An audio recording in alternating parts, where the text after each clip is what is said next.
On se connecte au marché. Allez, bonjour à tous, petite vidéo, on va revenir un petit peu sur le combat qu'il y a actuellement entre Disney Plus d'un côté et Canal Plus de l'autre. Alors il faut savoir que ça a commencé déjà il y a quelques temps en arrière. Il faut savoir que nous, chez nous en France, il y a la fameuse chronologie des médias qui fait que ça, c'est pas du tout la même chose qu'on a en France ou dans les autres pays du monde, hein. C'est-à-dire que chez nous en France, la chronologie des médias c'est quoi? C'est grosso modo un film qui sort au cinéma en France, il y a un délai pour que le film soit du coup disponible en DVD, en vidéo à la demande, sur Canal+, et sur les chaînes de télé et de streaming. En général, le premier qui arrive dans le média, c'est le streaming, bien sûr, la vidéo à la demande, qui est payante, qui est plus chère. Et très rapidement derrière, on a souvent Canal+, hein. C'est 6 mois après la sortie d'un film. Des fois, ça peut même être 4 mois si le film est vraiment un gros flop, c'est un film français. Mais voilà, au bout de 6 mois, le film en général sort sur Canal+, et après arrive sur les autres plateformes du style Netflix, Disney Plus et compagnie. Après, en général, c'est même à la télé. Il faut savoir que pareil, sur ces plateformes-là, avant, c'était quasiment même en même temps que la télévision. Et maintenant, ça a été un peu raccourci. Ça dépend en fait s'ils mettent de l'argent dans le cinéma français.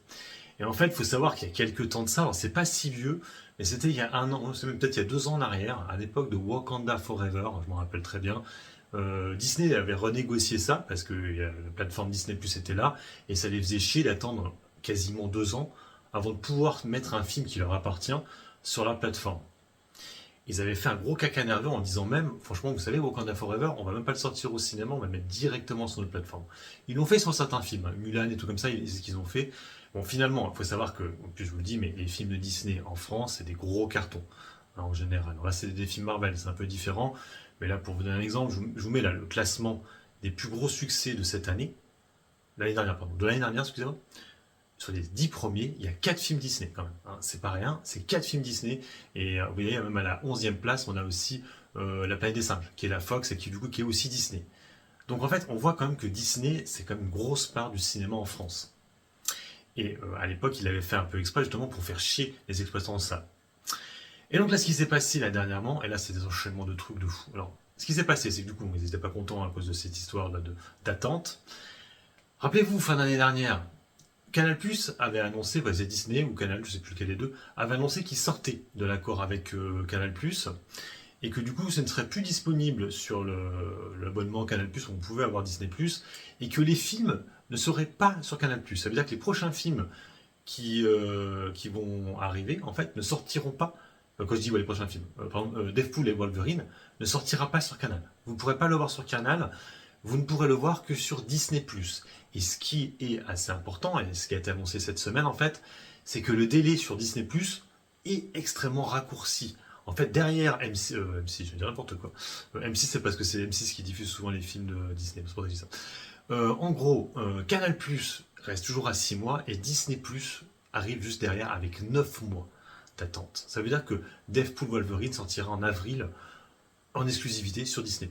Et tous les autres films, ça sera pareil. Vaiana, Mufasa, et tous les films qui sortiront cette année arriveront 9 mois après sur la plateforme Disney+. Et c'est vrai que ça, c'est un gros coup de tonnerre parce que du coup, Canal était pas content. Parce que déjà, bon, il faut savoir que déjà pour faire ça, grosso modo, Canal+ doit financer le cinéma français. Vous savez que le groupe Bolloré, avec la perte de C8, était pas content. Il commençait un peu à faire les chieurs en disant ouais, on va moins financer le cinéma français. Et finalement, en fait, le cinéma français a été allé voir du côté de Disney+, hein, qui est bien sûr Disney, hein, du coup, qui est une société américaine. Mais bon, eux, en fait, ce qu'ils voulaient, c'était avoir le délai raccourci. Donc, sur 3 ans, hein, c'est sur 3 ans pour l'instant, Disney va dépenser quand même 25% de son chiffre d'affaires, de son chiffre d'affaires sur le cinéma français. Donc ce sera des coproductions bien sûr. Donc je crois que ça fait 70 films sur 3 ans. Et du coup, ils pourront sortir sur la plateforme leurs films 9 mois après. Donc ça, c'est un combat de gagné par Disney+. Donc du coup, les prochains films comme Alien Romulus, tout ça sortiront directement sur Canal+. Putain, j'ai n'importe quoi. Disney+, parce que Canal+, non. Et ils ne sortiront pas sur Canal+. Et la nouveauté là qu'on a eue, là, c'était hier en fait, c'est qu'ils nous ont sorti une bande-annonce de Bref. Rappelez Bref, l'espèce de truc là à la mode dans les années 2000 je crois, comme ça, 2010, avec Yann Kojandi. Et ben ça c'était un programme qui passait sur, rappelez-vous, Canal+, le grand journal. Et ben là ça va arriver sur Disney+. Et oui, les enfoirés. Donc du coup, Bref arrivera sur Disney+, le 14 pour la Saint-Valentin, grosso modo, février, sur la plateforme. Et c'est vrai que là, franchement, Disney, ils vont récupérer énormément de monde, étant donné que déjà, vous avez vu que les tarifs sont beaucoup moins chers, 1,99€, plus l'arrivée de Bref, Deadpool Wolverine, Alien Romulus. Alors bien sûr, malheureusement, c'est vrai que la plateforme n'a pas non plus beaucoup de films. Ils ont des séries intéressantes. Moi, j'avais vu la série française Les Enfants sont rois, était vraiment une très bonne série. Ils ont fait des coproductions. Hein, j'en ai vu une dernièrement là, sur Canal+, justement, Elias, qui est un film français. C'était coproduit avec Disney+. Hein, en fait, on le voit tout de suite, parce qu'en général, les films sont bien réalisés, il y a une belle image, on sent qu'ils ont de l'argent. Hein, c'est ça, ça se voit tout de suite, parce que la production est beaucoup plus chère. Pour le coup, je ne crois pas que Toute pour une, c'était un film Disney+. Je ne crois pas. Hein, allez vérifier, je ne crois pas. Mais en tout cas, voilà, ils mettent KO, du coup, Canal+, donc le groupe Vivendi, le groupe de Bolloré, avec cette méthode-là. Alors bien sûr, il y aura certainement des contre-attaques de la part de Bolloré. On le sait, par exemple, ils ont une série sur Astérix et Obélix, Canal+. Et puis bien sûr, ils pourront peut-être aller chercher d'autres plateformes. Hein. Je pense principalement à Peacock, qui est une plateforme américaine, Universal. On sait que le gros concurrent de Disney, c'est Universal. Ce sera peut-être une possibilité, hein, pour Canal+, de récupérer Peacock pour avoir des trucs comme Les Mignons, Moche et Méchant, des trucs comme ça. Hein, ou le prochain, du coup, Super Mario Bros, en dessin animé bien sûr, qui sortira dans 2-3 ans. Voilà. Donc, pour l'instant, c'est vrai que Disney+, c'est vraiment de la dinguerie.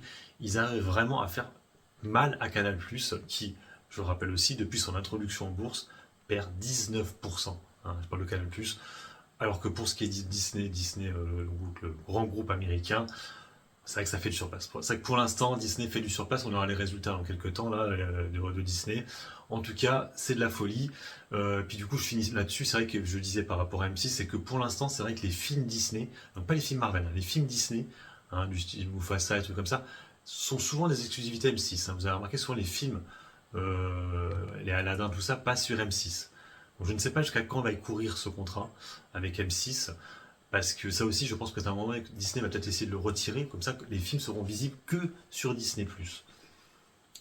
Voilà, donc bon, c'est vrai que moi je suis actionnaire actuellement de Disney, hein, j'ai un petit peu de Disney. Pour le coup, je n'ai pas du tout l'univers Bolloré.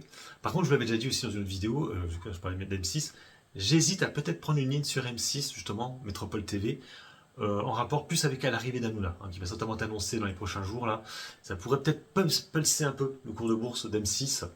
Voilà, c'était la petite vidéo un peu média, hein, du week-end. Du coup, donc voilà, Disney Plus qui met des uppercuts, bing, c'est ça un uppercut, à du coup Canal Plus qui actuellement est dans les cordes.